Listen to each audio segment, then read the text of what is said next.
Good morning. This is Regina. Welcome to my channel and thank you for watching. Just a moment. Alexa, stop. Had to turn off Alexa. I had made this post in Brother PE-Design 10 and Next user group, wanting to know how to create this type of design right here.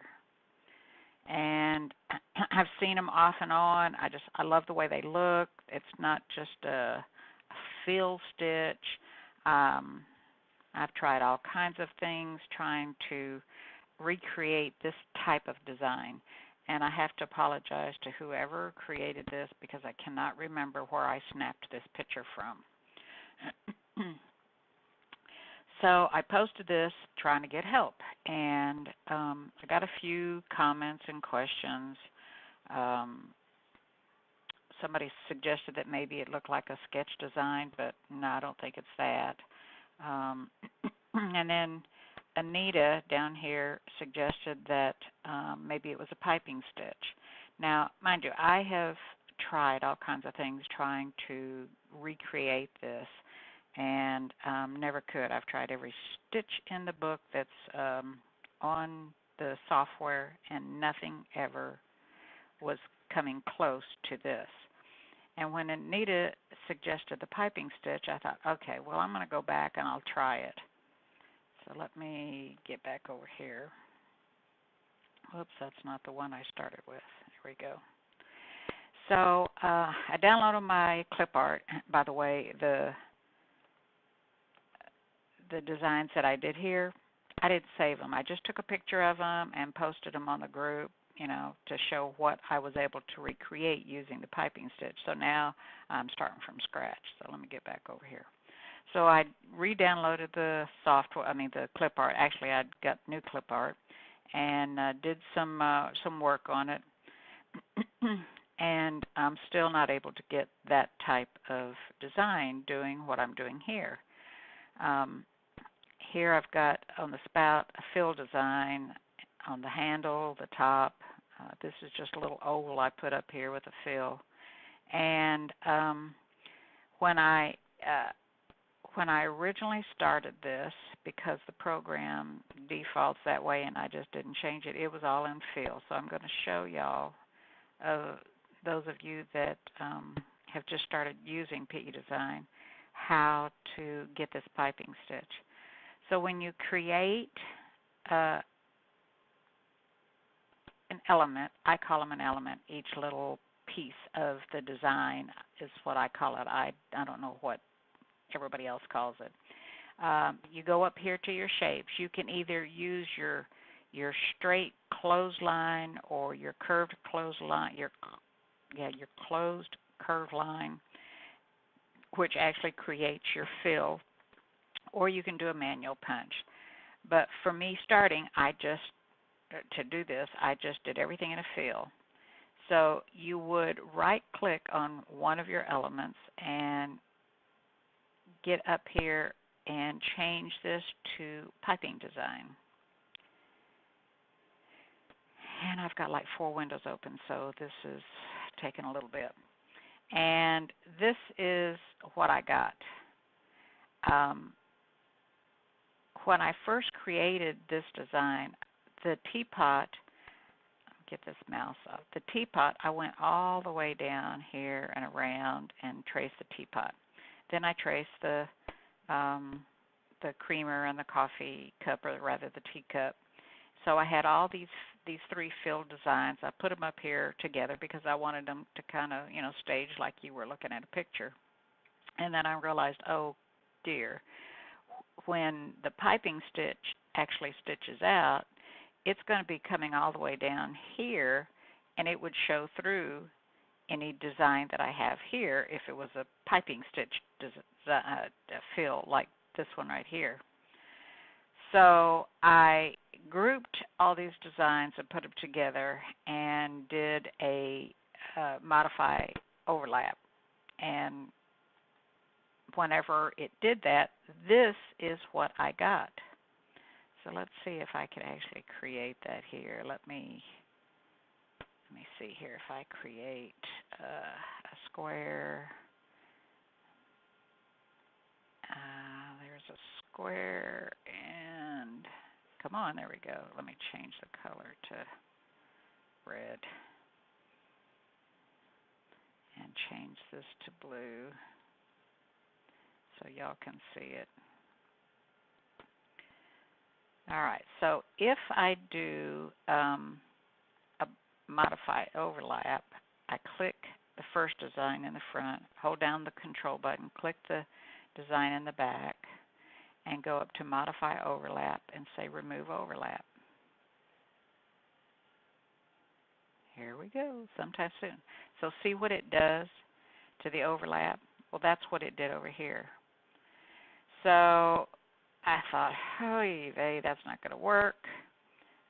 It gets this all funky, and I want these lines straight. So I started over again on another page, created the teapot, and I got everything done, and I went, well, fiddly-dee. This one I just traced right around all these elements like this, around and around and around and around. That didn't do anything but give me the exact same thing as I did with remove overlap. And I guess the reason I kind of was thinking that way is because in the older versions that I really did a lot of digitizing in, we didn't have that remove overlap. And so I thought, okay, well, let me start over again, and I just created just the teapot. Let me move this. Oops, okay, let me do it. I've done this video or did some experimenting, so let me get this all undone. And back, how far will it let me go back? There we go. All right. So I did just the teapot and changed the fill to piping stitch. And when you do that, you know, you can get a pretty reasonable facsimile of what I was wanting. I just changed the direction. So this is what I ended up with originally. And just to let you know, whenever I did these other ones, I did change the direction on these. If I select the body of the teapot, you know, and change that, see what it does? It gets funky again. So somebody would suggest, did you change the directions? Yes, I changed the directions. So that's why I went to this.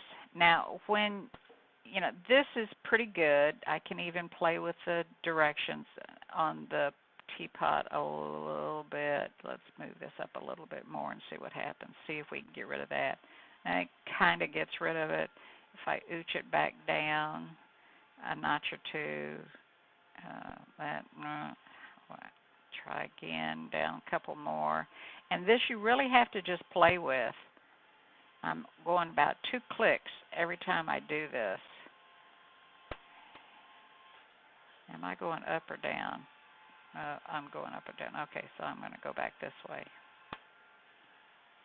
All right, so there I get a reasonable facsimile. The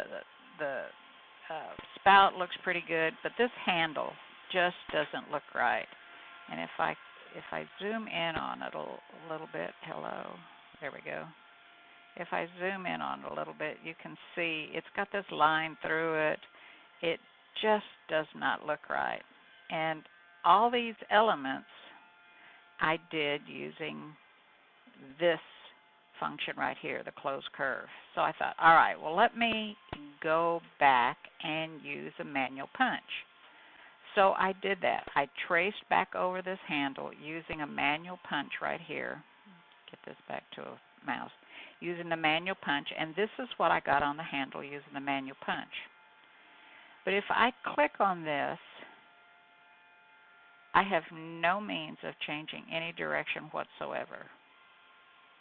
If I go back here and click on this one, I can change the direction. And even changing that direction didn't help. I got, you know, still got some wonkiness.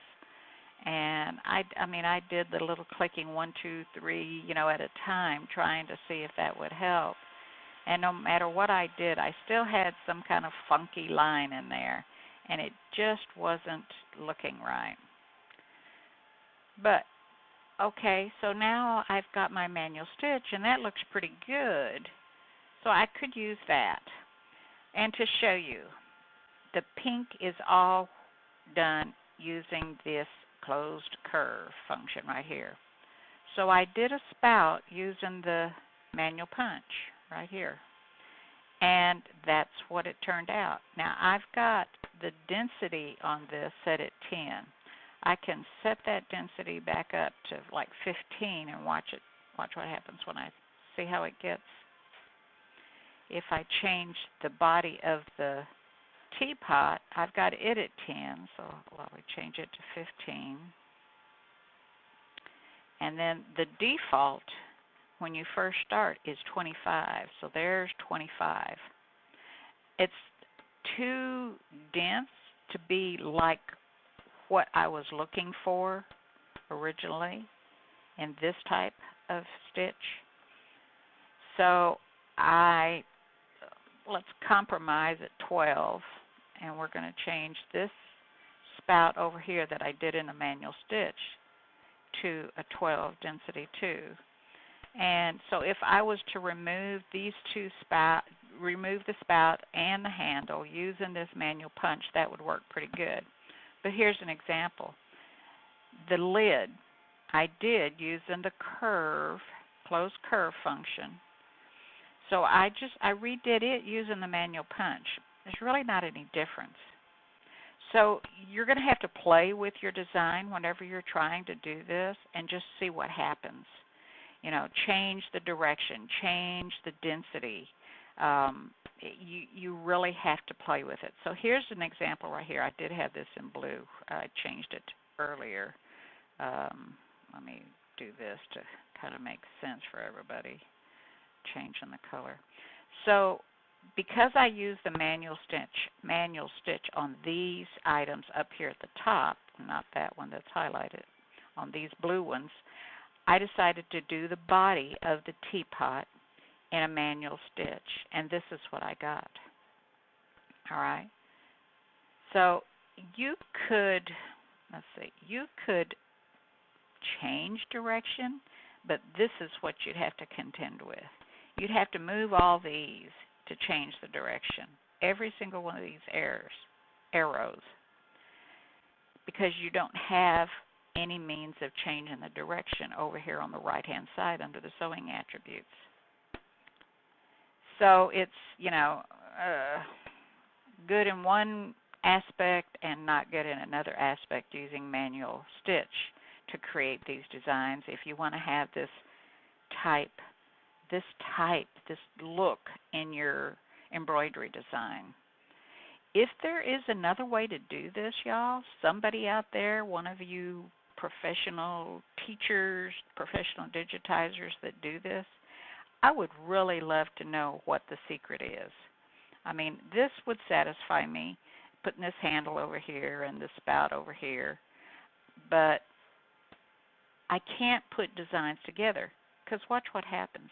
So let's just say, all right, I've got this done. Yeah, it works really great that way right here. I've got a nice stitch, but I still want my creamer up here. So let me group my creamer. And, it's already grouped. Let me group the teapot. I know it's not grouped. Select object and right-click group. All right, so now if I put my creamer up here in a place that I would like to have it, by the way, this is a manual stitch handle of this. And then so I've got my creamer selected, and I hold the control button and select my teapot, and I go over to remove overlap, and I remove the overlap. Watch. Ta-da! And there's no getting rid of that no matter what I do. So it's seeing these curves, and it's just going right around those curves. Undo. So that's what I've been able to come up with. And really, if any of you find out how to do it another way, let me know, because I would like to be able to create this. All right. Well, thanks for watching. I really appreciate it. And if this was helpful to you, give me a thumbs up. Subscribe, because I'll be adding more videos occasionally. I have another one on my channel that shows how to do hole setting and create a quilting design, so you can do quilting in the hoop, and then sew each quilted block together in any fashion that you would normally do quilt in the hoop. All right. Thanks again. Have a good day. Bye.